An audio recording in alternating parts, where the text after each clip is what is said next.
আসসালামু আলাইকুম ভাই ব্রাদার, সবাই কি খবর, কেমন আছো? আশা করি সবাই ভালো আছো।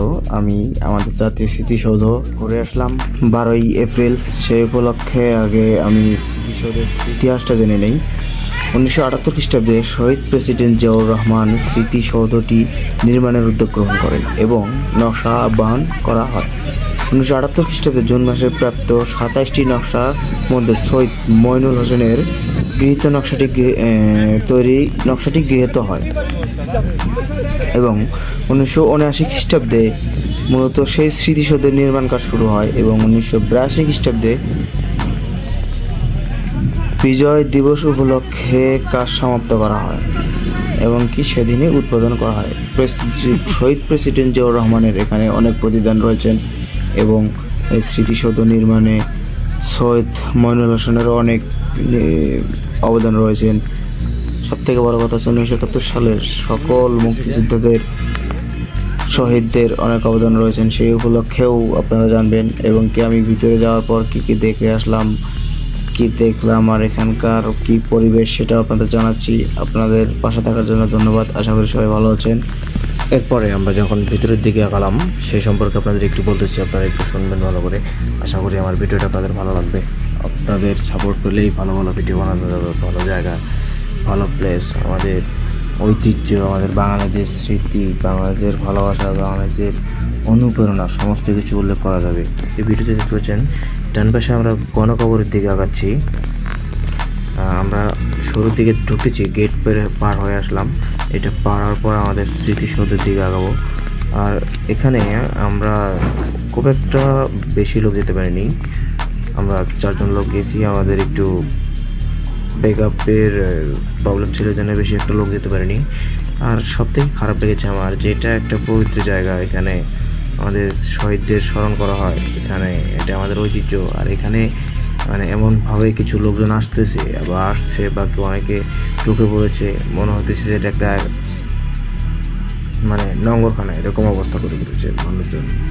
এরকম কিছু পরিবেশ ক্যামেরাতেও ধরা আছে, আপনারা দেখতে পাবেন। আমরা ঢুকতেছি।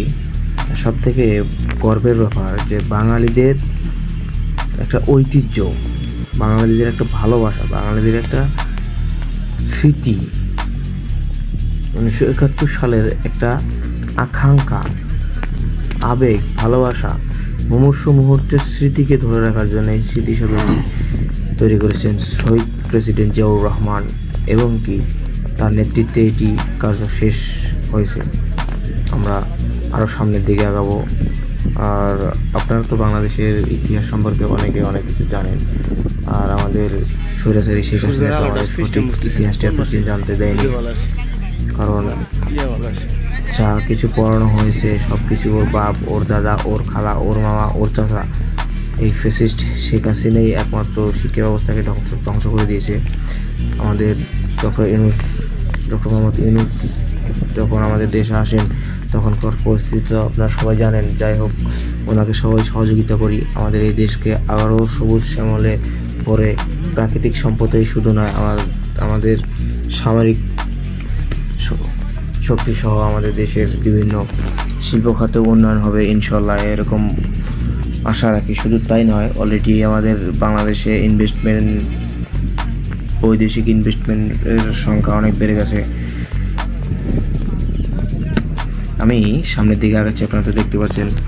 আর আমার পরিবেশটা অনেক ভালো লেগেছে। আমি আমার ফার্স্ট টাইম গিয়েছি এখানে অনেকেই অনেকবার গিয়েছে, সবার ভালো লাগা না লাগা জানি না, তবে সাভারের নবীনগরে অবস্থিত এটা। আপনারা আসবেন, সবাই দেখবেন আমাদের স্মৃতিসৌধ, বাঙালির ঐতিহ্য।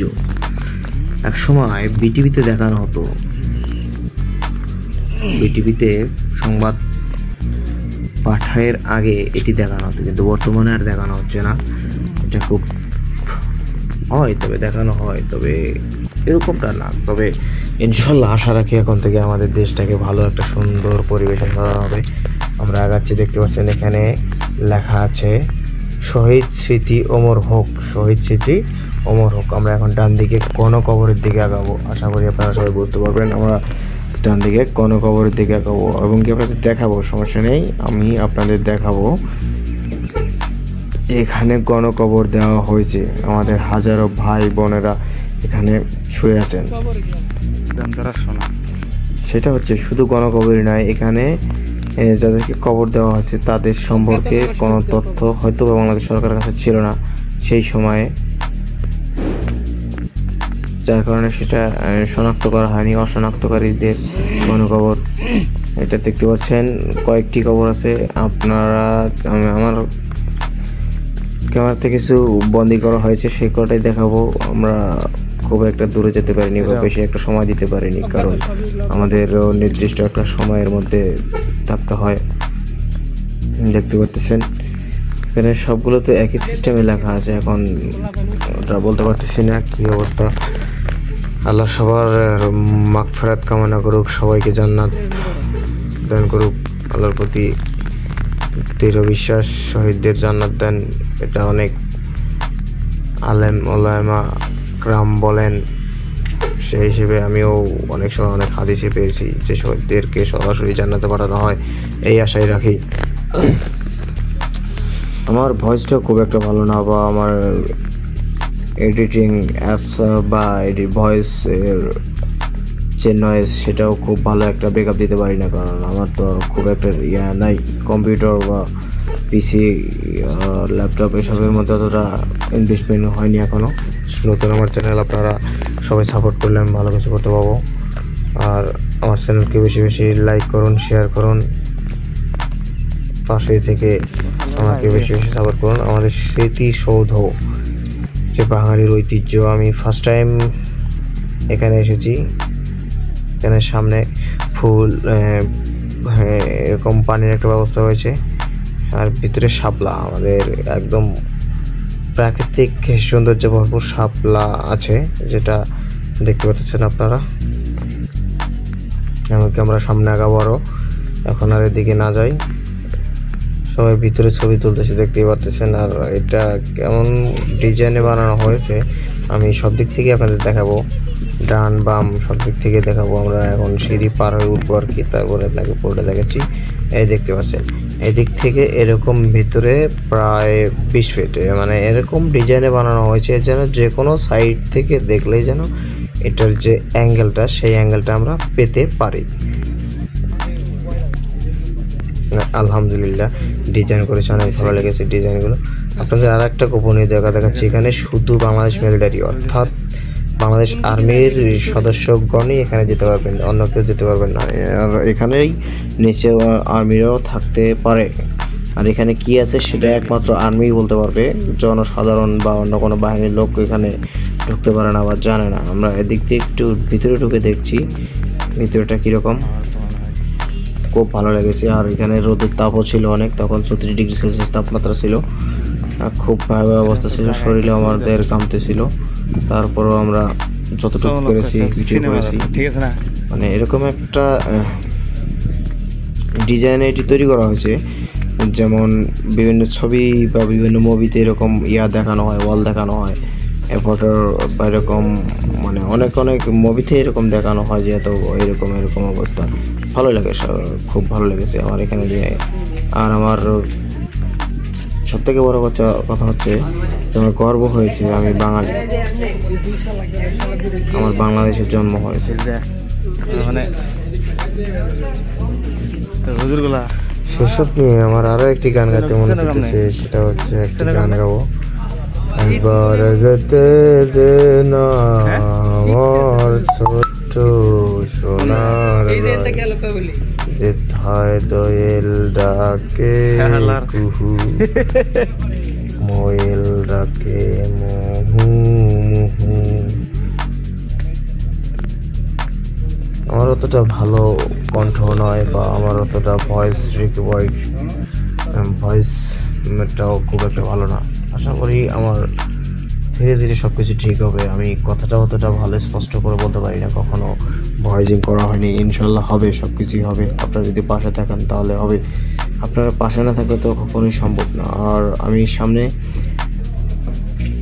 একটি ভালো একটি মিউজিক ব্র্যান্ড লঞ্চ করতে যাচ্ছি, একদম নতুন চ্যানেল হবে, নতুন ব্র্যান্ড, একদম নিউ সব কিছুই। আমাদের সদস্যগণ সব কিছু ক্লিয়ার করা আছে, শুধু একজনের সমস্যা, একজন গিটারম্যান, ভালো একজন গিটারম্যান লাগবে, এটা শুধু আমাদের অপেক্ষা আছে। অলরেডি 3 জন আমরা দিচ্ছি, প্রশিক্ষণ দিচ্ছি, তা আমাদের যে পারফেক্ট হবে, সব থেকে ভালো একটা পারফরমেন্স দিতে হবে আমাদের ট্রায়ালের সময়, তাকে আমরা আমাদের ব্র্যান্ডে নেব। সবাই থাকবে সদস্য হিসেবে, তবে যখন মিউজিক্যালি কাজ করা হবে তখন যখন ওই তাদের 3 জনের মধ্যে একজনকে নেওয়া হবে, আর তখন আমরা অবশ্যই ভালো ভালো মিউজিক নিয়ে আসবো।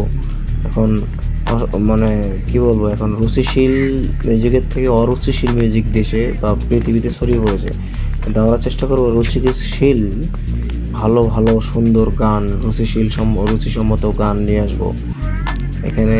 ওই আমরা প্রথমে আপনাদের দেখেছি পশ্চিম পিছন সাইড থেকে, এরপর দেখাচ্ছি সামন সাইড থেকে।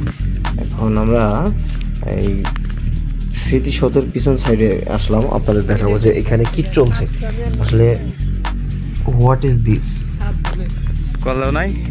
এখানে আসলে কি হচ্ছে, আপনারা অবশ্যই দেখতে পাবেন যে মানে সিচুয়েশনে দাঁড়াইছি যে এখানে আমি ভিডিও করতেও আমার নিজের কাছে লজ্জা হচ্ছিল, যেটা কিভাবে ভিডিও করব, মানে একটা কেমন একটা পরিবেশ, অনেকে জোড়া ধরে বসে আছে, কিরকম কে কি মনে করে, তারপরও ভিডিও করা হয়েছে কারণ আমাদের প্রাকৃতিক সৌন্দর্যটা খুব ভালো লেগেছে। প্রকৃতির সৌন্দর্য খুব খুব খুব ভালো লেগেছে, বলার মতো না, যে এত সুন্দর গাছপালা, অক্সিজেন পরিপূর্ণ। আমার সাথে একজন আমার ছোট ভাই ছিল যার শ্বাসকষ্ট, তবে ওকে এখানে আসার পর একটু বিন্দু পরিমাণও মনে হলো না যে অসুস্থ, এতটা রিল্যাক্স মোডে ছিল এখানে। আর ঢাকা শহরে তো বোঝেনি তো, যানজট, ধুলোবালি সব কিছুতেই ভরপুর। আর আমাদের আসতে আজকে 12 এপ্রিল, তবে আজকে বৃষ্টি হয়নি, গতকাল 11 এপ্রিল বিকালের দিকে বৃষ্টি হয়েছে, 4টার থেকে 4টার দিক থেকে 5টার মধ্যে, এই টাইমটাতে বৃষ্টি হয়েছে, প্রচণ্ড মুষলধারে বৃষ্টি হয়েছে, যার কারণে অতটা ধুলোবালি নাই, পরিবেশ বান্ধব আছে। এরকম মানে আমাদের এই প্রাকৃতিক সৌন্দর্যটা আমাকে এতটাই মনোমুগ্ধকর লেগেছে যে আমার খুব খুব খুব ভালো লেগেছে। আশা করি আপনাদের ভালো লাগবে। আপনাদের দেখতেই পারতেছেন আমাদের ক্যামেরার কোয়ালিটিটাও খুব একটা ভালো না, আর ইনশাল্লাহ হবে, সব কিছুই হবে। আপনারা যদি আমাদের পাশে থাকেন তাহলে আল্লাহ তৌফিক দিলে আমাদের যদি ভালো একটা পারফরমেন্স হয়, আমাদের চ্যানেলটা যদি গ্রো হয়, আমাদের ভালো কিছু হতে হলে অবশ্যই আপনাদের জানাবো, আপনারা সবাই জানবেন। আর সব থেকে বড় কথা হচ্ছে যে আমরা ডক্টর ইউনূসের কে নিয়ে সমালোচনা না করে, ডক্টর ইউনূসকে নিয়ে সমালোচনা না করে তাকে সহযোগিতা করি সবাই। আমরা যদি তাকে সবাই মিলে সহযোগিতা করি তাহলে আমাদের যে সুন্দর দেশটা, সোনার দেশ, আমরা জানি বাংলাদেশ সোনার দেশ, এই সোনার দেশ নামে ছিল, নামে আছে, ইনশাল্লাহ কাজেও বানিয়ে ছাড়বে ডক্টর ইউনূস। অবশ্যই আপনারা তার ফলটা এখন বুঝতে পারতেছেন, কারণ আমাদের ঋণের পরিমাণ অনেক ছিল, অলরেডি কমে এসেছে। আর বাংলাদেশে আমাদের বিদেশি বিনিয়োগকারী খুব একটা ছিল না বললেই চলে, শুধু গার্মেন্টস সেক্টরে ছিল, আর এখন ইনশাল্লাহ সব সেক্টরে আসতেছে, ইনশাল্লাহ আরও আসবে আশা রাখি। আর সবথেকে বড় কথা হচ্ছে যে 2009 সালের দিকে, সম্ভবত 2009 সালের দিকেই স্যামসাং বাংলাদেশে মানে ইনভেস্ট করতে চেয়েছিল, কিন্তু আমাদের শেখ হাসিনার কারণে 9 বা 2013, এরকম হবে 2013 বা 9 হতে পারে, আমার অতটা আমি শিওর না। বাংলাদেশ ইনভেস্ট যখন করতো তখন মানে ওনারা করতে চেয়েছিলেন, বাংলাদেশ শেখ হাসিনা ফ্যাসিস্ট শেখ হাসিনার কারণেই, এই মানুষটির কারণেই একে কি বলা যায়, এরকম কোনো গালি বললে খারাপ হবে না, তবে আমি বলতে পারতেছি না, কারণ তারপরে বলতেছি মা চোদ, যাই হোক, এর থেকে বড় কিছু আর বলা যাবে না। শুয়ারের বাচ্চা অনেক দেশের ক্ষতি করেছে, দেশের অনেক টাকা লুটপাট করেছে, এমনভাবে ডিজাইন করেছে তার মানে শাসন ব্যবস্থা, প্রত্যেকটা সেক্টরে তার লোক আছে, প্রত্যেকটা সেক্টরে। ডক্টর মোহাম্মদ ইউনূস আমাদের এই দেশের এই সময়ের ক্ষমতায় না থেকে যদি অন্য কোনো লোক হতো, ইন্ডিয়ান র এতদিন তাকে মেরে ফেলতো, এটা আমাদের বুঝতে হবে। ডক্টর ইউনূসকে নিয়ে আমাদের সমালোচনার কোনো প্রয়োজন নেই। আমাদের ইতিহাস ঘেটে দেখেন, ইতিহাস ঘাটা লাগবে, কারণ আপনারা বর্তমান পরিস্থিতিটা দেখেন, বর্তমান পরিস্থিতি দেখেই আপনারা বুঝতে পারবেন যে ডক্টর ইউনূসের মতো সারা বিশ্বে আর দ্বিতীয়টি লিডার অর্থাৎ রাষ্ট্রপ্রধান নেই। নোবেল বিজয়ী রাষ্ট্রপ্রধান আপনারা একটা দেখান, তা পুরো পৃথিবীতে 205টি বর্তমান দেশ আছে, এগুলোর মধ্যে একজন ব্যক্তিকে দেখান যে নোবেল বিজয়ী রাষ্ট্রপ্রধান হিসেবে দায়িত্ব পালন করতেছেন, একমাত্র ডক্টর মোহাম্মদ ইউনূস। ইনি যে ডক্টর মোহাম্মদ ইউনূস যে কোনো জায়গায় কথা বলুক না কেন, যে কোনো প্রেসিডেন্ট, যে কোনো রাষ্ট্রপ্রধানের সাথে কথা বলুক না কেন, উনি যদি একটা আবদার করেন, ওনার আবদার ফালানোর মতো বা ফেলে দেওয়ার মতো কোনো পরিস্থিতি বা কোনো পজিশন বা কোনো উপায় থাকবে না তাদের। আর আমাদের এই যে দেখেন, আমরা যেখানে এখন আসতেছি, এখানে আপনারা দেখলেই বুঝতে পারবেন যে এখানে পৃথিবীর বিভিন্ন দেশের লোকজন এসেছেন, বিভিন্ন দেশের প্রেসিডেন্টরা এসেছেন, তারা বিভিন্ন ধরনের বিভিন্ন গাছ লাগিয়েছেন। আর আপনারা একটু আগে যে গাছটি দেখলেন, গাছটি মারা গেছে, জানি না কোন দেশের প্রেসিডেন্ট লাগিয়েছেন, তবে তার কপালটা খুব খারাপ বা আমাদের কপালটা খুব খারাপ। এই যে এখানে দেখতে পাচ্ছেন আপনারা বিভিন্ন গাছ লাগিয়েছে, চালতা গাছ, তারপরে আমড়া গাছ, আম গাছ, লিচু গাছ, এরকম বিভিন্ন গাছ লেগেছে। প্রায় 100-150 মতো গাছ লাগানো হয়েছে এখানে। আমি গুনতে পারিনি, সময় পাইনি, আমরা খুব একটা সময় পাইনি, 1 ঘন্টা সময় নিয়ে গেছিলাম। আর তার মধ্যে তো আপনারা দেখতেই পাচ্ছেন প্রায় 26 মিনিট, মানে প্রায় আধা ঘন্টার মতো, মিনিট 30 মিনিটের মধ্যে আর কি ভিডিও করা হচ্ছে। আমরা আরও সামনে আগাবো, সামনে আমরা দেখতে পাবো এখানে আমাদের এখানে এয়ারপোর্টও আছে, নিষিদ্ধ এরিয়াও আছে, শুধু আর্মিদের জন্য এটা নিবন্ধিত বা আর্মিদের এরিয়া বললেই চলে। এখানে কোনো জনসাধারণ বা কোনো সাধারণ ব্যক্তি যেতে পারবে না, এটা আর্মিদের জন্যই নির্ধারিত, বাংলাদেশ সেনাবাহিনীর জন্যই নির্ধারিত। আর্মি বলতে অনেক গর্ব করি, কারণ বাংলাদেশের যে পরিস্থিতি দেশ ছিল, বিভিন্ন মানুষ, বিভিন্ন সাধারণ মানুষ, লিডার বা বিভিন্ন নেতা কর্মীগণ, বিভিন্ন দলের সবাই লুটপাটের কাজে নিয়োজিত ছিল, লুটপাট করতো। সেই সময় আমাদের বাংলাদেশ সরকারের নির্ধারিত আর্মিগণ আমাদের দেশের জনসাধারণকে সহযোগিতা করেছে, আস্থা জগিয়েছে। আসলে বাংলাদেশ আর্মি সবাই ভালো, সবাই খারাপ, মানে পৃথিবীটাই ভালো মন্দ নিয়েই গঠিত, সবাই তো আর সমান হতে পারে না। সবাই ভালো হলে খারাপ কী হবে? তাহলে কার বিচার হবে, কার শাস্তি হবে? আল্লাহ তাআলা তো সবাইকে ভালো বানিয়ে পাঠাইতে পারতো, কেন পাঠাননি? কারণ তিনি তো জান্নাত জাহান্নাম সৃষ্টি করেছেন সবার কর্মফল দেওয়ার জন্য। সেক্ষেত্রে সবাই, আমার কাছে সবাই ভালো, আলহামদুলিল্লাহ। আমরা সামনে এয়ারপোর্টের দিকে আগাবো, এয়ারপোর্ট দেখার দিকে আগাবো। আর আপনারা দেখতে পাচ্ছেন এদিক থেকে সাভারের যে নবীনগরের যে 3 মাথা, সেই 3 মাথা হয়ে যায় রাস্তাটি শেষে, এটা 4 নম্বর গেট। এখানে অনেকেই জানে না কতগুলো গেট আছে, যে এটা 2 নম্বর, এটা প্রধান গেট আর কি। এটা শুধু বিকেলে খোলা হয়, কারণ যখন অনেক জনসাধারণ আসে, অনেক লোকজন হয়, তখন এই গেটটা খোলা হয়। তাছাড়া এটা খোলা হয় না। পকেট গেট আছে, সেই পকেট গেট দিয়ে যাওয়া আসা করা হয়। আর আপনারা অবশ্যই আমাদের স্মৃতিসৌধ দেখবেন, কারণ এখানে টিকিট লাগে না, সরকারি, যে যা বাঙালি জাতির ঐতিহ্য, এখানে সবাই আসতে পারে, নট ফর টিকিট। আর এখানে কি বলবো ভাই, যেদিকে যাচ্ছে সেদিকে জোড়াধরা ফকির, সেদিকে এদিকে জোড়াধরা লাড়কি, এই অবস্থা তো দেখতে পারতেছে। এখানে হাত ধরাধরি করে যাচ্ছে, এটা নয় বাদ দিলাম, সামনে আরও আগাচ্ছি, আপনারা অবশ্যই দেখতে পাবেন। আর আপনারা অবশ্যই আমাদেরকে সাপোর্ট করবেন, আমার চ্যানেলকে সাপোর্ট করবেন। আমি ভাই অতটা ভয়েস ভালো দিতে পারি না, ইনশাআল্লাহ চেষ্টা করবো ভালো কিছু করার জন্য, ভালো একটা ভয়েস দেওয়ার জন্য। আর আপনাদের যদি ভিডিও ভালো লাগে, অবশ্যই আমার চ্যানেলকে সাবস্ক্রাইব করবেন। শুধু ভালো লাগা না, আমার ভয়েসের কোথায় ত্রুটি আছে, যার অভিজ্ঞতা আছে, কোথায় ত্রুটি আছে, কীভাবে সংশোধন করা যায়, এরকম যদি কেউ অ্যাডভাইসও দিতে পারেন, তবে অবশ্যই ভাই কমেন্ট করে অবশ্যই জানাবেন, আমি সেটাও সংশোধনের চেষ্টা করব। আর আমরা আমাদের এই স্মৃতিসৌধের মসজিদের দিকে আগাবো এখন। এই যে আমাদের আলহামদুলিল্লাহ আমাদের মসজিদ, আমাদের এইখানে নামাজের ব্যবস্থা আছে সুন্দর। আমরা সেই মসজিদের দিকে আগাবো এখন। নামাজের টাইমের কাছাকাছি হয়ে গেছে, বিকেল হয়ে গেছে। আমি যে নামাজের জন্য প্রস্তুতি নেব, তখন তো ভিডিও করতে পারবো না। যাই হোক, আপাতত আমি যাচ্ছি, দেখতে পাচ্ছেন অনেক সুন্দর লাগতেছে মসজিদটা আমার কাছে, আলহামদুলিল্লাহ। এখানে স্মৃতিসৌধের মধ্যে সুন্দর একটা মসজিদ বানাবে, সেটা আমার আইডিয়া ছিল না। আর সত্যি বলতে আসলেই আমার ধারণা ছিল না। আর আমরা যে এয়ারপোর্টের কথা বলছিলাম, সেই এয়ারপোর্টের দিকে এখন যাচ্ছি, কারণ একটু পরে নামাজের দিকে রওনা দেব। তার আগে মসজিদ দেখিয়ে আসলাম, এবার আমরা এয়ারপোর্টের দিকে আগাচ্ছি। আর এখানে আপনারা স্মৃতিসৌধের ডান পাশ দিয়ে নামার পর আপনার ডান দিকে যে একটা গেছে, মানে গার্ডেনের রাস্তা গেছে, আপনারা সেদিকে আসবেন। আসলে দেখতে পাবেন ডান দিক থেকে বামের, অর্থাৎ আপনাদের ওই পুকুরটার ডান সাইডে যাবেন। ওখান দিয়ে যাওয়ার পর আপনারা ওই এয়ারপোর্টের দিকে আগাবেন। আমরা আগাচ্ছি। এখানে সামনে আমার পরিবেশটা খুব ভালো লেগেছে, যে সুন্দর একটা পরিবেশ, এত সুন্দর পরিবেশ যে বলার মতো না, বলে শেষ করা যাবে না, এত সুন্দর পরিবেশ, স্মৃতিসৌধের পরিবেশটা এত সুন্দর লেগেছে আমার। আর আপনারা আমাদের সবাই সাপোর্ট করলে আমরা ভালো কিছু করতে পারবো।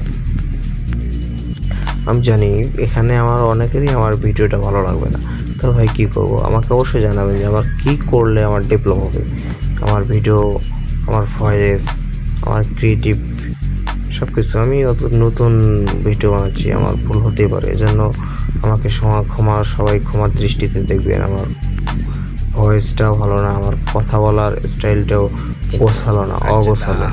এটা কীভাবে গোছালো বানানো যাবে, কীভাবে ভালো একটা ভিডিও বানানো যাবে, কীভাবে একটা ভালো ক্রিয়েটিভিটি অর্জন করা যাবে, সে সম্পর্কে আপনাদের যদি কোনো অভিজ্ঞতা থাকে বা আমাকে জানাতে চান যে এটা এইভাবে করো, এরকম করে করো, এটা ভালো হবে, অবশ্যই আমাকে জানাবেন, আমি যেন সেটা করতে পারি। এটা এয়ারপোর্ট শুধু এখানে শুধু হেলিকপ্টার লঞ্চের জন্য ব্যবস্থা করা হয়েছে, শুধু একটি, মানে একসাথে দুটি নামানো সম্ভব না, কারণ আশেপাশে একটি এয়ারপোর্ট আছে, মানে হেলিকপ্টার লঞ্চের ব্যবস্থা আছে। আপনারা দেখতে পাচ্ছেন চারিদিকে সুন্দর পরিবেশ। সামনে দেখতে পাচ্ছেন আমাদের স্মৃতিসৌধ আবার দেখাচ্ছি। আমরা এখন আবার মসজিদের দিকে চলে যাব, নামাজে যাব। আমাদের অতটা হাতে সময় নেই, কারণ আগে মসজিদ দেখে আসছিলাম আপনাদেরকে, যাতে আমাদের নামাজের কথা স্মরণ করে দেওয়া হয়। আল্লাহ তাআলা বলেছেন যে তোমরা নামাজে যাও, তোমার প্রতিবেশী, আত্মীয় স্বজন সবাইকে নামাজে নাও। আমি সেইখান থেকেই মসজিদ দেখে এসেছিলাম। এখন আমরা মসজিদে সরাসরি চলে যাব এবং নামাজের প্রস্তুতি দেবো। আপনারা অবশ্যই নামাজ কালামটা পড়বেন। আমরা জানি না কত পাপ করেছি, এটা আমরা নিজেরা বলতে পারি না। আল্লাহ যেন আমাদের সবাইকে ক্ষমা করেন। হে আল্লাহ, এই পরম করুণাময়, আমাদের যদি কখনো বড় ধরনের ভুল, ছোট ভুল, সব কিছু জানার অজান্তে করে ফেলেছি, আল্লাহ কি ভুল করেছে জানি না, তবে আমাদের ক্ষমার দৃষ্টিতে দেখবেন। আমি সবাই আমার চ্যানেলকে সাবস্ক্রাইব করুন, আর আমার সমস্যা কীগুলো সমাধান